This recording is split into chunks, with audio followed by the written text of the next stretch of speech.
కదా ఇదే కదా నీ కథ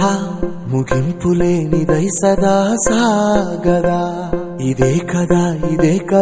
నీ కథ ముగింపులేనిదై సదా సాగదా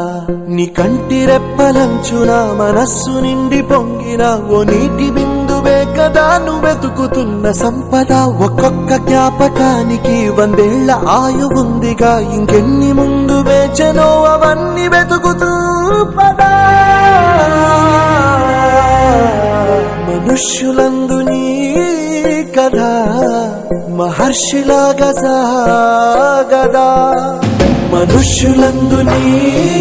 కథ మహర్షిలాగా సాగదా